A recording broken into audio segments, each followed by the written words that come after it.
Good day, folks. This is part 2, and I am Clifford Quaw from the Lheidli T'enneh First Nation. I'm also an elder and a residential school survivor. And my number was 26.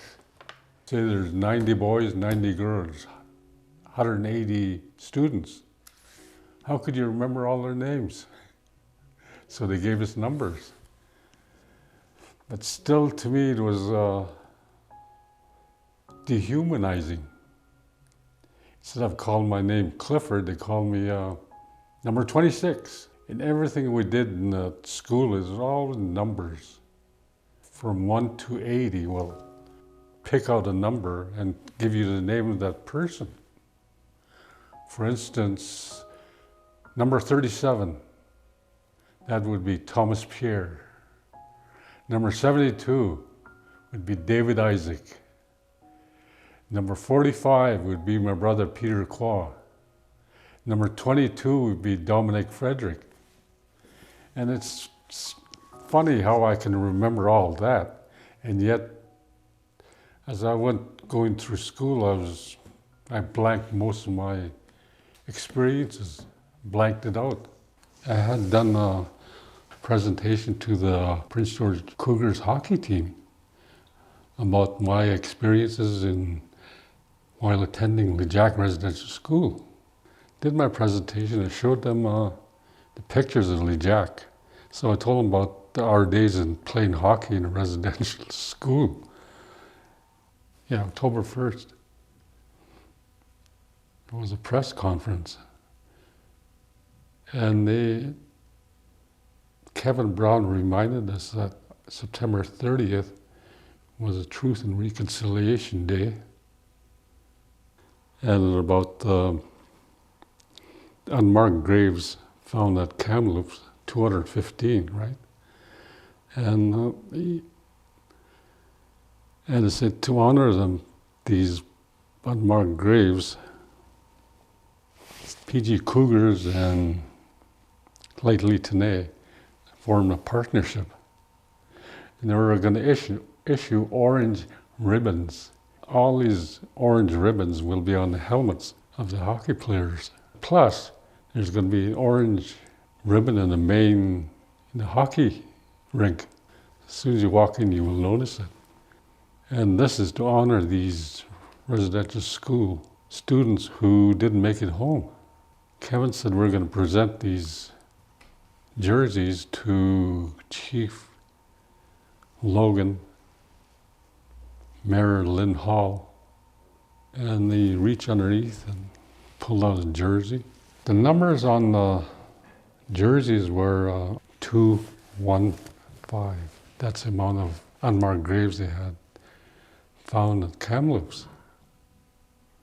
Then the presentation of the flag, big, huge flag with an orange ribbon. Mayor Lynn Hall and Councillor Crystal Gibbs held it out. I said, this is to commemorate all these residential schools children. Kevin Brown called on John Hooker, the captain of Cougars, and he started telling press about how Elder Quaw did the presentation on the residential schools and how they enjoyed it. They absorbed all this knowledge that I had taught them. And I thought to myself, I thought there was 1 or 2, 3. But the whole team, they were kind of astounded to hear stories from a residential school survivor on what happened at a residential school. Then John came behind. I was sitting like this, and he came behind with a jersey neatly folded. Shook it loose. Elder Quaw, come here. Went up, said, in recognition of you for doing the presentation, we're giving you this hockey jersey. And I was surprised. Holy man, I didn't expect that. And he turned it over with my number on there, my school number, 26. They turned number 26 from a negative too positive. Number 26, I have this jersey. I will never forget that. On these players who thought of me as a person, an elder, and presented me or gifted me a jersey. I'm going to treasure this for the rest of my life because I'm really proud of this. I'm always thinking one day I'm going to go to one of the hockey games at CN Center and wear this jersey and sit behind the Cougars bench and cheer them on. Prior to 1964, Lejac did not have shower room facilities. We had both boys and girls. They had something like this, rectangle. It's about 6, 7, 8 feet long. Maybe about that 6 feet, 6 inches wide. And they had the water, and they added water. And they gave you a bar of soap for 15 of us. So that soap didn't last very long. We had to stand up, no clothes on, and wash our backs. And you'd be lucky if you got, you were the first group, first 15 to go in on Friday morning, bath day. You were lucky. After the next 15 came in, a lot of times I've gone in the second group and I look at that water. Are we going to wash in that? It looked like mud. All that dirt from 30 students, all that dirt came on. We had to wash in that. I thought, you're kidding. Get in. You remember there were 86 students. They had to go through it. And after the fourth group went in there, they changed the water. First group went in there again. Second group, same thing. Dirt, really dirty water. If you saw that, you'd wonder, how could they take a bath in that? But we had to. Like I said, 86 students, boys and girls. And in the water, you're going to get, we call it chaps. You ever get chap lip? Bottom to top? We got it from here up to here. All chappy, and they only gave us a petroleum jelly. That's all we had. Somebody had skin condition, and they passed it on. And after a while, it's healing. Boy, did it ever itch. Oh, drove you nuts. My mother had moved back to Stony Creek because she's a George. Her maiden name was George. And she had gone back there, and my dad had heard about that from there. We went from Shelley to Stony Creek, and they started drinking. And my mother didn't want to drink. So my dad grabbed her by the hair and grabbed some wine and poured it down her throat. Or whiskey, I don't know, some sort of alcohol. And she got poisoned, alcohol poisoning. My sister Phyllis had phoned the Lejac school. And Brother Kearns told us. And we told him we wanted to go to that funeral. He said no. And why? He just walked away. 8 years old, 9. And that really stuck in my head. I remember being a small boy, and I grew slowly. Not like I am today.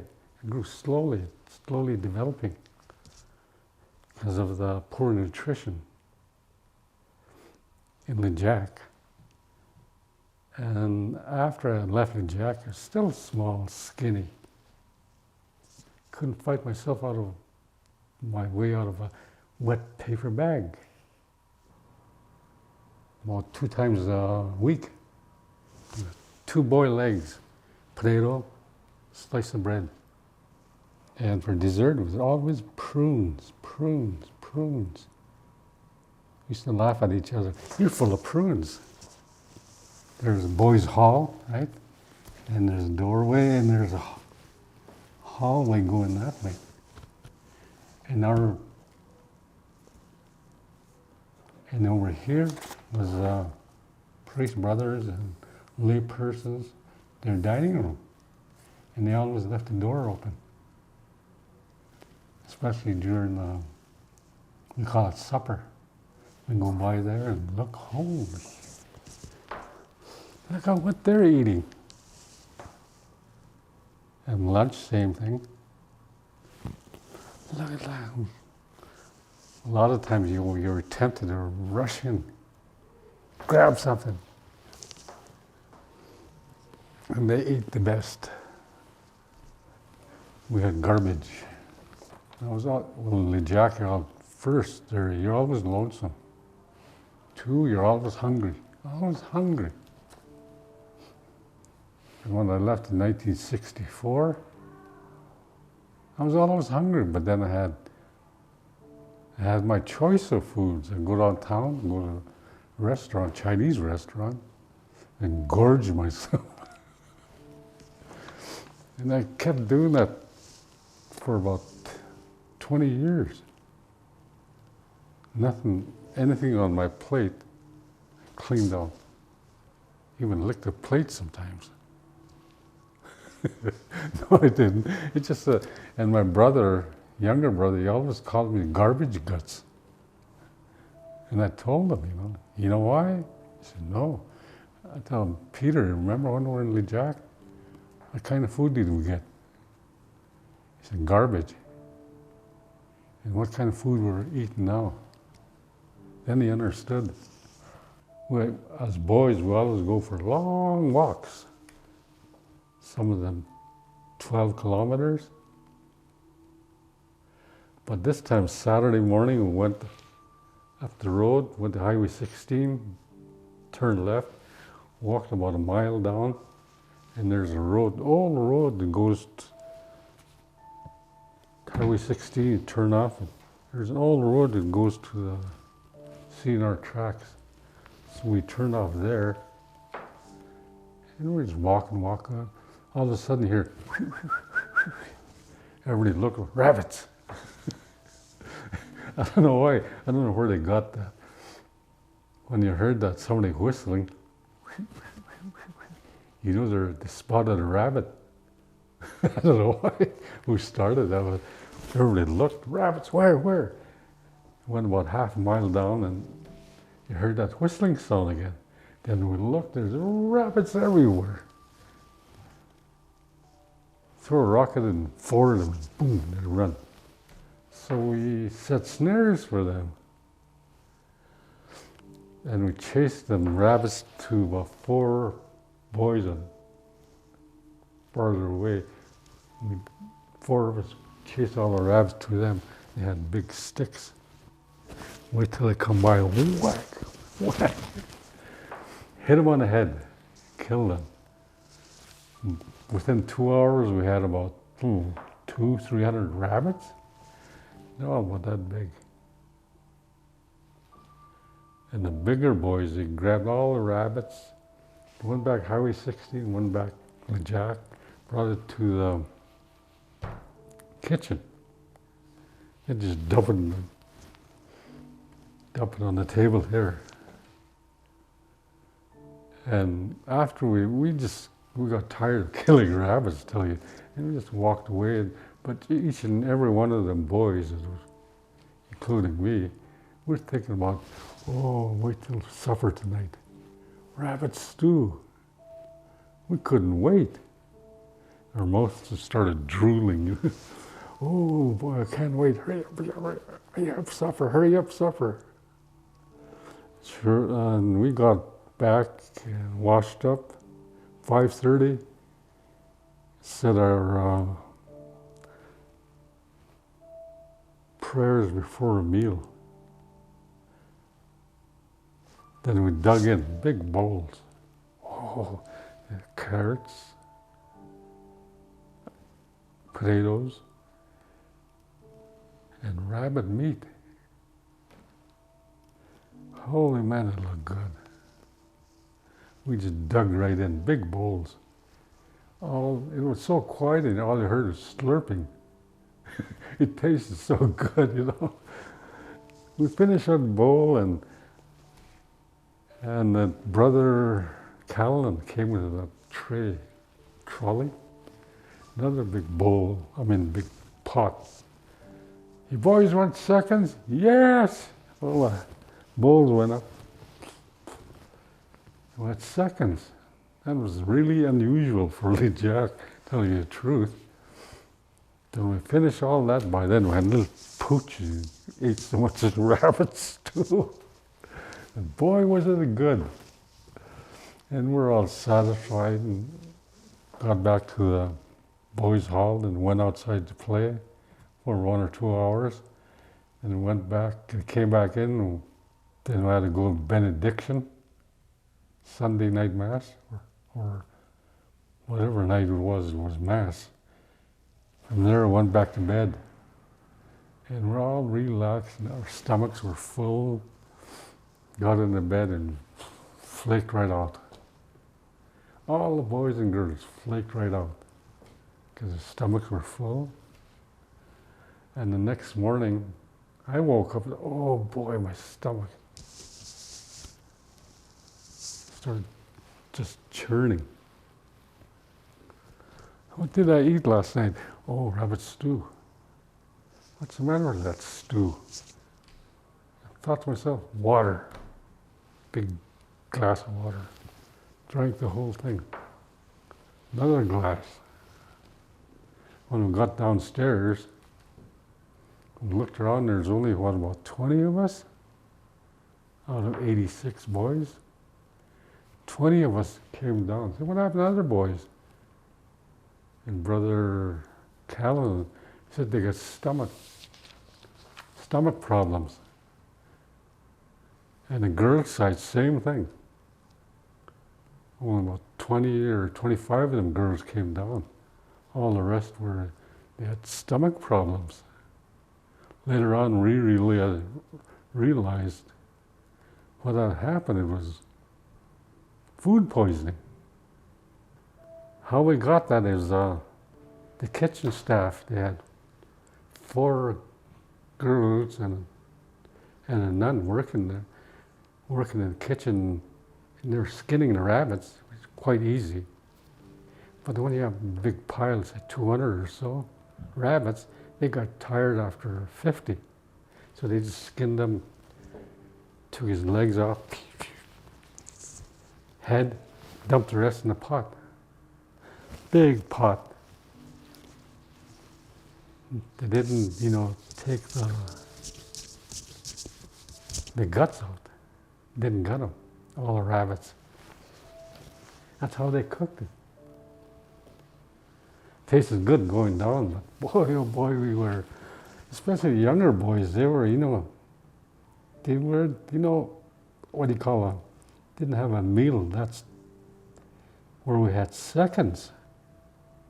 And that really did them in. Oh, them poor boys, from 5 to 12 years old. Boy, did it ever suffer. Stomach poisoning. The last boys, all we had was the runs. That boys' bathroom was busy. But upstairs in high dorm, they had buckets beside the children.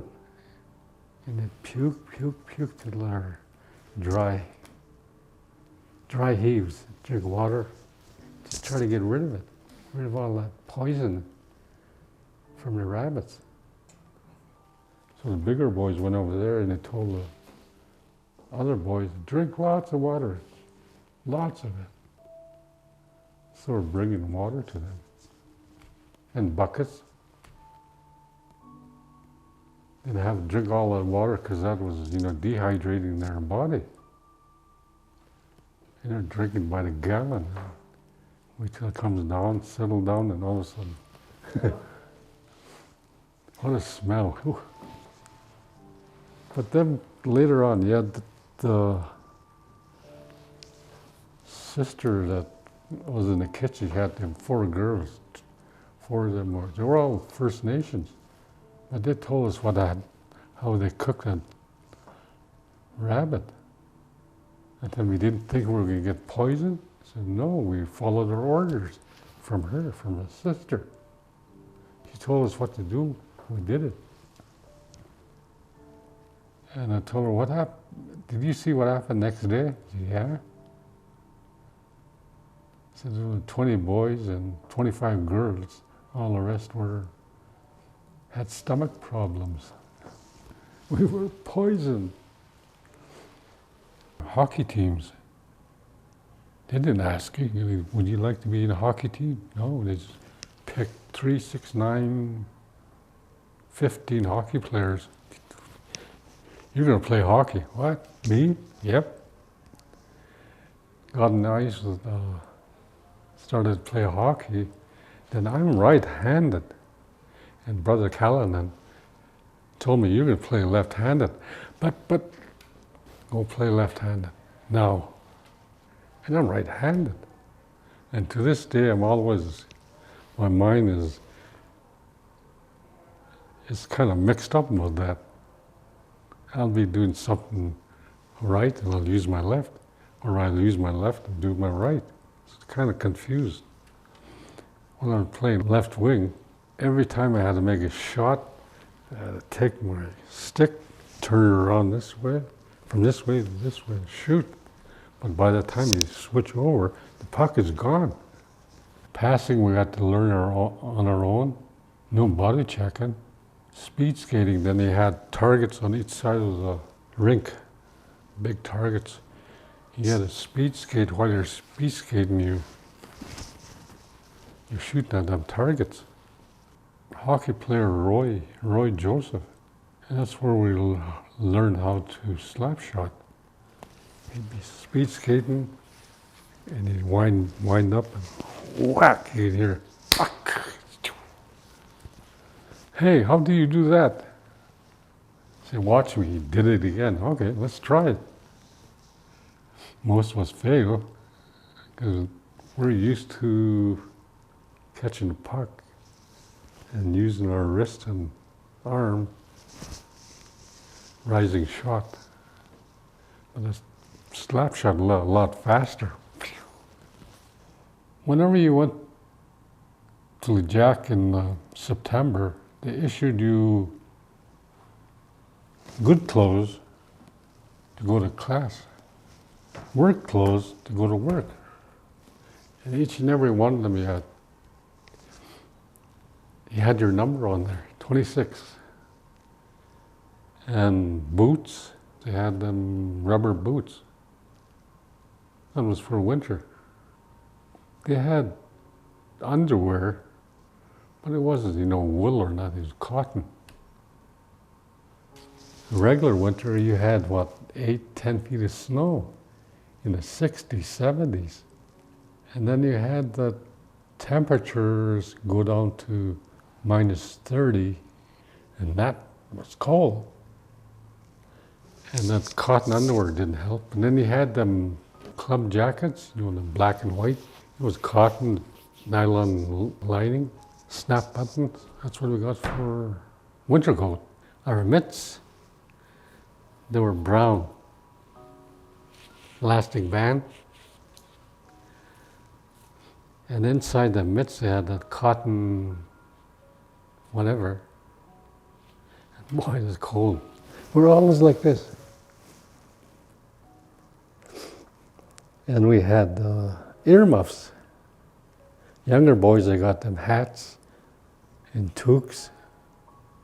and rubber slip-ons, when it's minus 35 below zero, you'd be doing the Lheidli shuffle.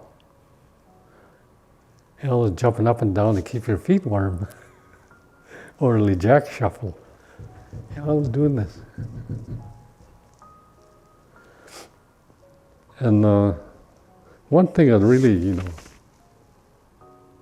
really got to me was we used to go to the scout hall where we kept our skates and hockey sticks and our uniforms. They had this huge oil-fired, furnace or stove. Well, that big. That square. And Brother Callanan, he built a wire fence around it. Real fine, you couldn't break into it. And it bolted it down to the floor, right to the ceiling. And there's a door with a big padlock there. That's to prevent us from going in and turning the temperature knob up so we get warm. And Brother Callanan had the setting to the lowest setting. It was 1, just below 1, about between 0 and 1. So there's no heat coming.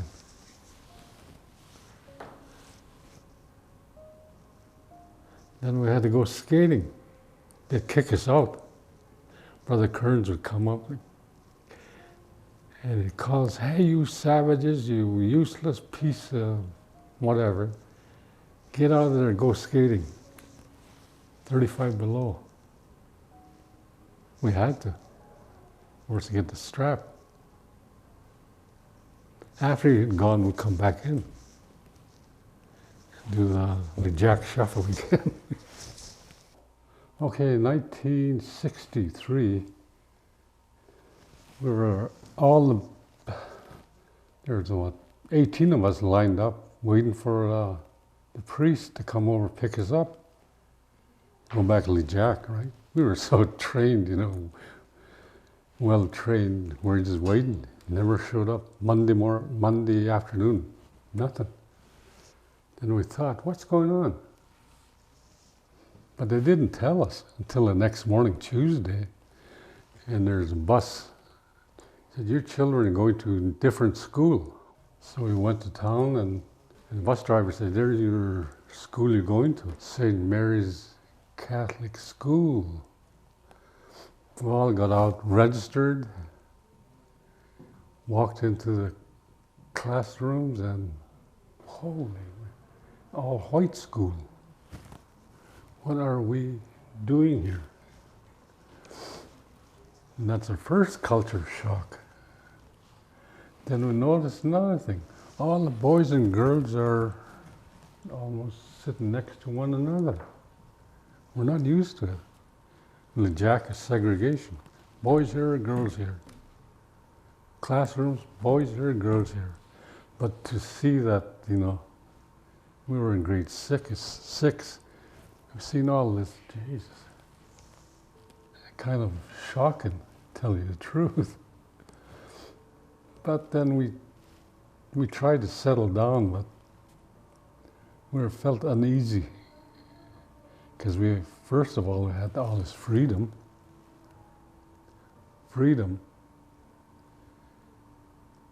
The next thought, what are we going to do with all this freedom? And we're thinking, and we'll try and get along. We'll do our best. Then we discovered girls, white girls. And we made friends with girls first, because they were kind of, how would you say it? It's the first time I saw Indians, these white girls. And Sandra Fitzgerald, said, "You got any money?" I've got 50 cents, good enough. Brought me to the cafeteria, went in the back. He said, "You can buy lunch here." What? Looked around. Oh, sandwiches 10 cents. 10 cents. So I bought 2. Then Sandra asked me, you ever drink milk? What's that? Over there. I look, carton, chocolate milk. What? What's this? Chocolate milk. You ever had that? No. Try it. 10 cents. I bought 2. Sat down beside me, ate my sandwich. She opened a carton. Here. Took a mouthful. Hey, that tastes good. Polish it off like nothing. The other one's open already. And to this day, she's still a friend of mine. Terry Canning. In grade 6, she was desk ahead of me. And did a lot of cheating, especially in math. We were shocked. So did the other boys and girls from Shelley. Culture shock. And like I said, freedom. Not used to it. Then 2:30 to get up, get homework, wait for the bus, and actually go home. That was kind of, unsettling. After a while, you got used to it, and sort of, unlike Lejac, we went home and we enjoyed that. Did our homework, then we start playing around outside. The whole reserve, all the boys and girls would play, because we had that freedom. We play with each other, right from 3 o'clock till 9 o'clock. Always up to doing something. After coming home, during the holidays, we learned respect. Respect for our elders, other people. We learned that. We learned later they had a lot of knowledge. A lot of times we wanted to sit down with them and try to glean some knowledge from their experiences, how to hunt, how to fish. Granny Paul, he was an elder from Lheidli. And she used to look forward to the boys and girls coming home, because we would help her out. She always gave us bannock. Oh, we love that. And we never wasted a day or hour when we were at home. We're always doing something. About 7 o'clock in the evening, about 5 of us go down to the river. We had, they call them Tom Sawyer style fishing rods, a hook and line and a pole. We'd fish, and all of a sudden she'd come down. Old Granny, come sit beside us. She had her own pole, hook and line. She'd fish beside us. She had that pipe, right in her glory. At St. Mary's, you went through all the full curriculum. Reading, writing, arithmetic, social studies, PE. We never had PE. But it's always different on Monday, Tuesday. Wednesday was PE day at 1 o'clock, 1 to 2, where you get to chase some girls around.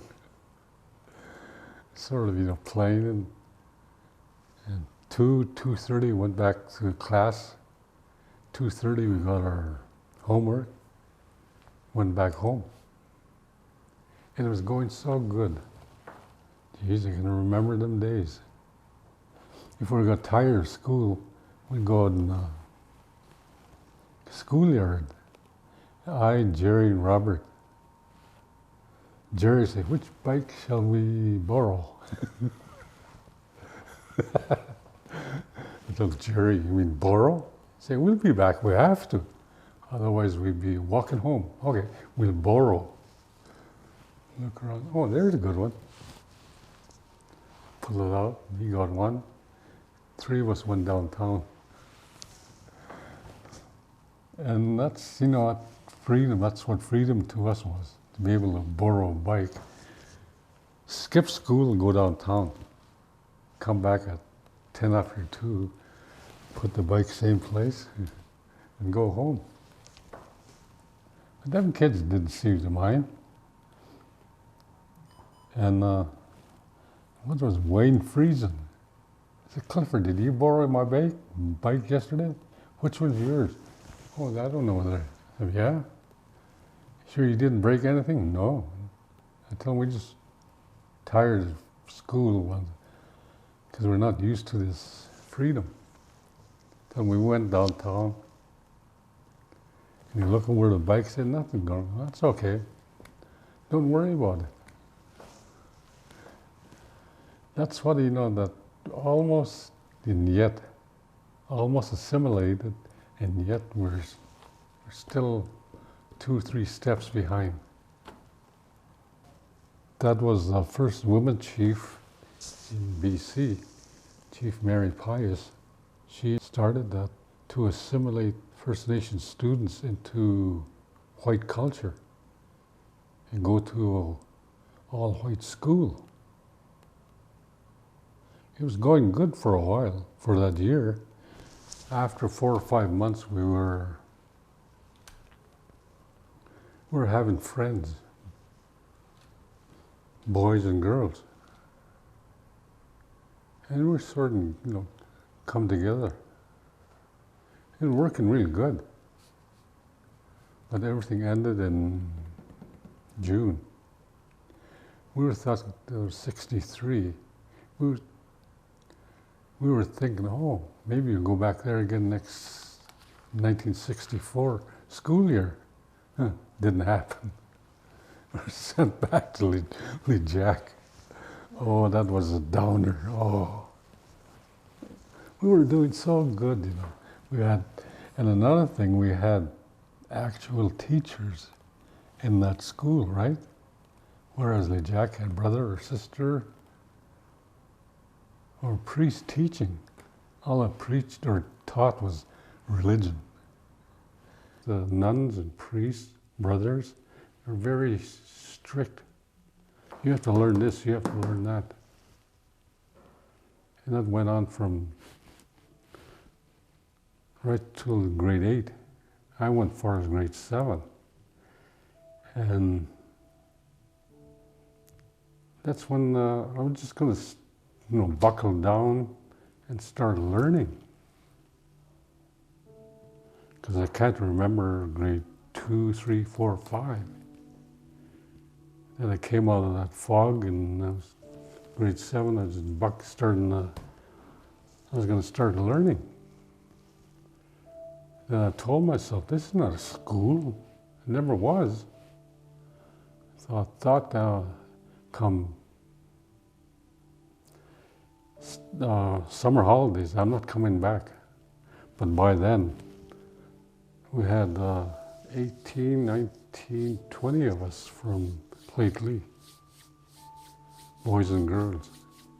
And in 63, 64, I went back to Lejac, and there was only, 8 of us left. All the rest of the students from Lheidli, they stayed home. And I often wondered why. Why did they stay home? They're only 15 years old, 16. I often wondered why they did that. How could they get away with that? Until I looked up in the Indian Act. Indian Act, where after reaching the age of 16, then you're on your own. You're considered assimilated, educated. You can rejoin society. But we weren't educated, weren't assimilated. They got jobs in sawmill. And I thought to myself, I'm going to stay home next time. Sure enough, 1964, I never went back. Clifford's story has reached people far and wide, and when Hometown Hockey heard his story, they were pleased to create a moment for him at the Hometown Hockey closing ceremonies in April 2022. Lheidli T'enneh and the PGU Cougars had a special memorial hockey jersey made with his number, 26. This was to honor him for sharing his story of the years he spent at Lejac Residential School. You can find all parts of Elder Quaw's story on the Lheidli T'enneh website and Facebook page.